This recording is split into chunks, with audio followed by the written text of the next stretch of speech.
दीप्ति अपनी बहू रश्मि और बेटे जीवन के साथ भटिंडा में रहती थी। उसकी एक बेटी थी हरप्रीत जो कनाडा में रहती थी।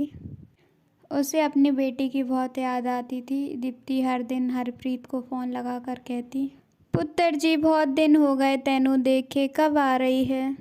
अभी कोई प्लान नहीं है मम्मी, देखते हैं।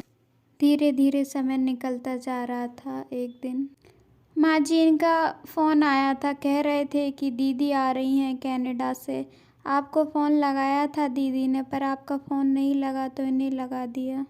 हाय पुत्र जी, तूने ये कितनी अच्छी खुशखबरी दी है मुझे। 3 साल से अपनी पुत्र को नहीं देखा मैंने। कुछ दिन बाद हरप्रीत कनाडा से भारत आ जाती है। दीप्ति अपनी बेटी की पसंद का खाना बनाती है। दीदी आओ खाना खा लो, माँ जी ने सब आपकी पसंद का खाना बनाया है। खाना देखकर हरप्रीत, हुई कितना ऑयली खाना है, इतना अनहेल्दी खाना आप लोग कैसे खा लेते हैं? मुझसे तो नहीं खाया जाएगा इतना अनहेल्दी खाना। बेटा जो तुझे पसंद था वही खाना बनाया है मैंने। मम्मी पहले पसंद था, मेरा टेस्ट चेंज हो गया है। अगर ऐसा खाना खाऊंगी तो आपकी तरह तौन निकल आएगी मेरी। हरप्रीत बिना खाना खाए वहाँ से चली जाती है और दोनों सास बहू सुन्न वहीं खड़ी रह जाती हैं।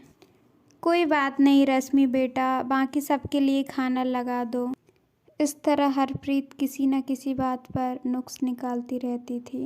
एक दिन, पता है दीदी मम्मी आपको बहुत याद करती हैं। अगर आपकी शादी पंजाब में ही होती तो जब दिल करता तब आ जाया करती।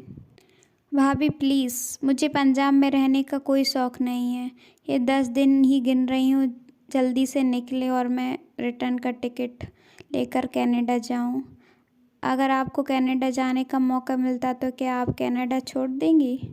बिल्कुल, मुझे कोई शौक़ नहीं है। माना यहाँ पैसा थोड़ा कम मिलता है, यहाँ पर कनाडा जैसी सुख सुविधाएं नहीं हैं, पर यहाँ ऐसी बहुत सी चीज़ें हैं जिसका कोई मोल नहीं है।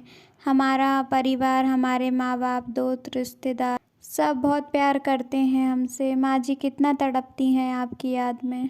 ये दुख मैं उनको देना नहीं चाहती, इसलिए मैं कभी कनाडा नहीं जाऊंगी। बहू की बात सुनकर माँ जी को एहसास होता है कि बेटी के मुंह में जिस बहू को आज तक इग्नोर कर रही थी, वास्तव में वो उससे कितना प्यार करती है। बेटा मैं तो सुबह से शाम तक बस हरप्रीत हरप्रीत करती रहती थी, कभी तुझे अपनी बेटी नहीं माना, लेकिन मैं भी अपनी भूल सुधारती हूँ और जो मेरे पास है मैं उसकी कदर करूँगी। कोई ना हरप्रीत, तू जा कनाडा, मुझे भी अब खुश रहने की वजह मिल गई है। हरप्रीत कुछ दिनों में कनाडा चली जाती है, लेकिन इस बार दीप्ति उदास नहीं थी क्योंकि उसे खुश रहने की वजह मिल गई थी अपनी बहू के रूप में।